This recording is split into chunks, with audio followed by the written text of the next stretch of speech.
ప్రముఖ క్రైస్తవ వర్తమానికులు అలాగే పాస్టర్ ప్రవీణ్ పగడాలగైతే ఆయన మృతికి సంతాపం తెలియజేస్తూ ఈరోజు పిఠాపురంలో అయితే శాంతి ర్యాలీ నిర్వహించారు. అలాగే పాస్టర్ సంఘాల నేతలు అందరూ కూడా ఇక్కడ చేరుకుని భారీ ఎత్తున అయితే ఆయనకైతే నివాళులు అర్పిస్తున్నటువంటి పరిస్థితి ఉంది. ప్రస్తుతం దైవజనులు ఉన్నారు, మాట్లాడే ప్రయత్నం చేద్దాం. సార్ చెప్పండి, ఈరోజు ఏ కార్యక్రమం తలపెట్టారు, ఆయనకి ఏ విధంగా నివాళులు అర్పిస్తున్నారు? పిఠాపురంలో ఉన్నటువంటి క్రైస్తవులందరినీ ఏకం చేసి మరి అయ్యగారి యొక్క కుటుంబాన్ని వారు లేనటువంటి లోటును ఎవరు భర్తీ చేయలేరు, కానీ మరి వారు ఆదరించబడాలని పిఠాపురం తరపు క్రైస్తవులందరూ ప్రార్థిస్తున్నారు అనేటువంటి విషయాన్ని తెలియచేయడానికి, అదేవిధంగా క్రైస్తవ సమాజము ద్వారా సమసమాజ నిర్మాణం కొరకు ప్రవీణ్ పగడాల గారు చేసినటువంటి కృషిని జ్ఞాపకం చేసుకుంటూ క్రైస్తవులందరూ కూడా ఆ విధమైనటువంటి రీతిలోనే సమాజం కొరకు రాజ్యాంగబద్ధమైనటువంటి రీతిలో ప్రతి ఒక్కరిని అప్లిఫ్ట్ చేయాలి అనేటువంటి స్ఫూర్తి కొరకు ఈ ర్యాలీని నిర్వహించడం జరిగింది. సార్, ఎంతమంది పాల్గొన్నారు? అసలు ప్రధానంగా దీనిపై ఏం జరిగింది అనుకున్నారు మీరు భావిస్తున్నారు?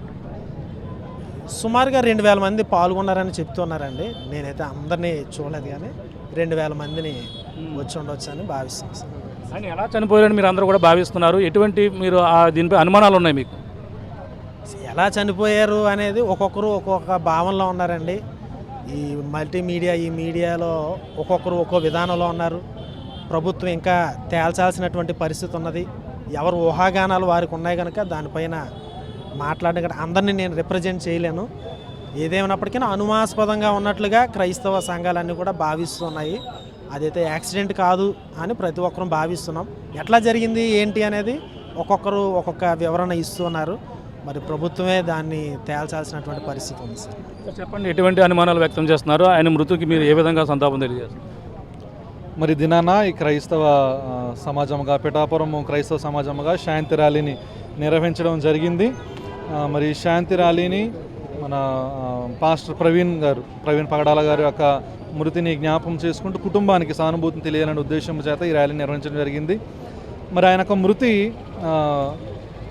అది అనుమానాస్పద మృతిగానే ఇప్పటికీ ఒక కొలిక్కిరాని సందర్భంలోనే ఉంటూ ఉన్నది. దాని గురించి స్పష్టమైన అవగాహన మరి ప్రజలకు కల్పించాల్సిన బాధ్యత ప్రభుత్వం మీద ఉన్నది. మరి ఇప్పటికీ 3 రోజుల గడుస్తున్న ఈ సమయంలో మరి ఇంకా దాని మీద ఒక క్లారిటీ అనేటువంటి దాన్ని ప్రత్యేకంగా మరి డిఎస్పీ గారు కానివ్వండి, ఎస్పీ గారు కానివ్వండి, పై అధికారులు మరి వారు చేస్తున్న ఇన్వెస్టిగేషన్లో మరి తొందరగా చేసి మా అందరికీ మరి ఒక చక్కటి సమాధానాన్ని మరి క్రైస్తవ సమాజాన్ని అది క్రైస్తవ ప్రజలను మరి బలపరిచేటి విధంగా అదే రీతిగా మా అందరికీ ఒక నిరీక్షణ ఒక హోప్ని క్రియేట్ చేయడానికి మరి ప్రభుత్వం కూడా మేము కూడా సమాజంలో భాగము కాబట్టి మేము కూడా అందరితోటి స్నేహపూర్వకంగా వెళ్ళేవారమే కాబట్టి మమ్మల్ని కూడా జ్ఞాపకం చేసుకుని క్రైస్తవులుగా మాకు కూడా ఒక హోప్ని క్రియేట్ చేసి తొందరగా న్యాయం జరగాలనే ఉద్దేశం చేత మేము ప్రార్థిస్తూ ఉన్నాం. ప్రభుత్వం మీద మాకు నమ్మకం ఉంది. మరి త్వరతగతిన చక్కటి ఇన్వెస్టిగేషన్ చేసి ఒక మంచి రిపోర్ట్ని ఇస్తారనే ఉద్దేశాన్ని మేము తెలియజేస్తున్నాం.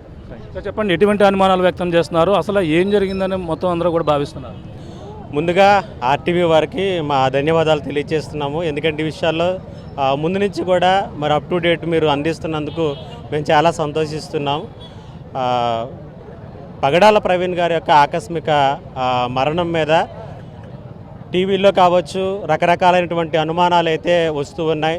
అది యాక్సిడెంట్ అని, లేకపోతే అది యాక్సిడెంటల్ కాదని, ఏమైనప్పటికీ కూడా ప్రభుత్వం మీద పోలీసు వారి మీద మాకైతే నమ్మకం ఉంది. పారదర్శకంగా దీని మీద దర్యాప్తు చేసి మరి నిజానిజాలను సమాజానికి తెలియచేయటం ద్వారా మరి ఇలాంటి ఒకవేళ అది ఎలాంటి డెత్ అయింది మేము తెలుసుకోవటం, రెండవదిగా ఇటువంటి రిపీట్ అవ్వకుండా చూసుకోవటం ద్వారా మరి సమాజంలో, ఎందుకంటే అన్ని రకాల మతాలకు సంబంధించినటువంటి ప్రజలంగా మనము ఒకే ఇంట్లో నివసిస్తున్నట్టుగా నివసిస్తున్నాం. ఇప్పుడు వరకు ఇటువంటివి ఏమీ కూడా లేవు.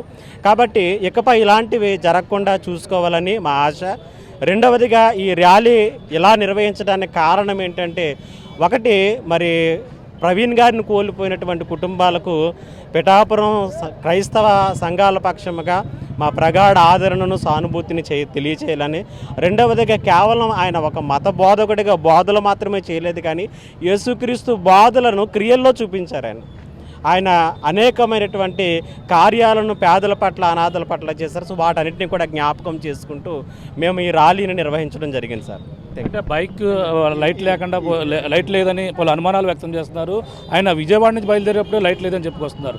ఇటువంటి అనుమానాలు ఉన్నాయి. నిజంగా బైక్ మీద వెళ్తున్నది ప్రవీణ్ కాదు పగడాల అని చెప్పుకొస్తున్నారు. ఎలా చూడాలంటారు దీన్ని? సార్, ఆయన హైదరాబాద్ నుంచి బయలుదేరారండి. మా యొక్క మరి మీడియా వారు ఇచ్చినటువంటి ఇన్ఫర్మేషన్ ప్రకారంగా హైదరాబాద్ టోల్ గేట్ దగ్గర ఆయన మధ్యాహ్నం 1:30కి కనబడ్డారండి. అయితే ఇంకొక ఊరు దగ్గరకు వచ్చేసరికి, విజయవాడ దగ్గరకు వచ్చేసరికి ఆయన యొక్క రూపం వేరేలా కనబడుతుంది. మరి ఆ విజయవాడ దగ్గర టోల్ గేట్ నుంచి ఇంకొక టోల్ గేట్కి మరి 63-64 కిలోమీటర్లట. సాధారణంగా బండి నడిపేవారు మనం అందరం కాబట్టి 64 కిలోమీటర్లు ప్రయాణం చేయాలంటే కనీసం గంటన్నరైనా పడుతుంది. కానీ ఆయనకి 5 గంటలు పడింది. మరి ఎందుకు అంత ఆలస్యమైందో తెలియదు. అయితే ఆ 5 గంటలు దాటిన తర్వాత ఉన్నటువంటి ఫుటేజ్ని గారా చూస్తే ముందున్నటువంటి రూపం వేరు, ఇప్పుడున్నటువంటి రూపం వేరు. యాక్చువల్గా చెప్పాలంటే ఆ ప్రవీణ్ గారు నా హైట్లో ఉంటారండి. మరి ఒక ఎన్ఫీల్డ్ నడిపినప్పుడు సాధారణంగా 2 కాళ్ళు ఆనుకోవడం కష్టం, టోస్ మీద ఆనుకోవాలి. మరి అలాగే వచ్చారు, ఆ ఫోటోలు అలాగే కనబడ్డాయి. కానీ విజయవాడ దాటినప్పటి నుంచి ఆయన బండి మీద నించున్నటువంటి విధానం ఎలా ఉంటే 2 కాళ్ళు కూడా భూమి మీద ఆనుతున్నాయి. ఆయన బాడీ కూడా బలంగా కనబడుతుంది, బాడీ కూడా హెవీగా కనబడుతుంది. సో ఆయన కాదు అన్న ఉద్దేశం చాలామంది యొక్క మదిలో మరి మెదులుతూ ఉంది. మరి పోలీసు వారి మీద అలాగే డిపార్ట్మెంట్ మీద మాకు ఎంతగానో నమ్మకం ఉంది. మరి న్యాయమైనటువంటి తీర్పును వారు తీరుస్తారని, అంతేకాకుండా మరి ఇలాంటి సంఘటనలు ఏం జరిగినా మరి ఇలాగా మంచిగా స్పందించి క్రైస్తవులకు కూడా భద్రతనివ్వాలని మనసారా మేము కోరుకుంటున్నామండి. ఆయన ఏదైతే కొవ్వూరు టోల్గేట్ దగ్గర ఊగుతూ వచ్చారు, మద్యం సేవించారు అనేది పలు అనుమానాలు కూడా వ్యక్తం చేస్తున్నారు. అంటే దీన్ని ఎలా చూడాలంటారు? అంటే కొవ్వూరు యొక్క పరిస్థితి మనం చూస్తేనండి, అక్కడ ఆల్రెడీ లైట్ పగిలిపోయిందండి. లైట్ పగిలిపోయి ఉంది. అంతేకాకుండా ఆయన మరి తాగారని నేను చెప్పము, ఎందుకంటే ఆయనకు తాగుడు అలవాటు లేదు. మరి మేమేమనుకుంటున్నామంటే దారిలోనే ఎక్కడో దాడి జరిగింది. ఆ దాడి వల్ల ఒకవేళ ఆయన బ్యాలెన్స్ కోల్పోతూ నడుపుంటారేమో అనుకుంటున్నాము. ఒకవేళ బండి నడిపేది ఆయన కాదు వేరే వాళ్ళు అయితే ఒకవేళ మాకు అలాంటి అనుమానం రాకుండా ఉండడానికి వాళ్ళు ఏమైనా అలా యాక్ట్ చేసి ఉంటారు, లేకపోతే బండి నడిపినప్పుడు తాగేసి ఉంటాడేమో అన్న అనుమానాలు మేము వ్యక్తం చేస్తున్నామండి. చెప్పండి పాస్టర్ గారు, ఏ విధంగా చూడాలి, ఆయనకి ఏ విధంగా నివాళులు అర్పిస్తున్నారు, దీనిపై మీకు ఎటువంటి అనుమానాలు చెప్పడం జరుగుతుంది? ముఖ్యంగా భారతదేశము లౌకిక రాజ్యం. అన్ని మతాలు అన్ని కులాలను గౌరవించవలసినటువంటి అవసరం ప్రభుత్వాల మీద ఉంది. కనుక ఏదో రకమైనటువంటి ఏ మతంలో అయినా సరే ఏదో వ్యక్తి ఏదో కారణం చెప్పిన మరణం అనేది జరుగుతూ ఉంటుంది. కనుక అక్కడ ఉన్నటువంటి దివాన్ చెరువులో ఉండేటువంటి ఆ కొంతమూరు సమీపంలో ఆ మరణం సమీపించినటువంటి ప్రాంతం చూసినప్పుడు చాలా అనుమానాస్పదమైనటువంటి అంశాలు ఉన్నాయి. ఆ అనుమానాస్పదమైనటువంటి అంశాలకు అన్నింటికీ సమాధానము చెప్పవలసినటువంటి పరిస్థితి ప్రభుత్వం మీద ఉంది. కనుక క్రైస్తవ లోకము 2 రాష్ట్రాలకి సంబంధించినటువంటి ప్రశ్నకు సమాధానము ఆంధ్రప్రదేశ్ ప్రభుత్వము తెలియచేయాలి.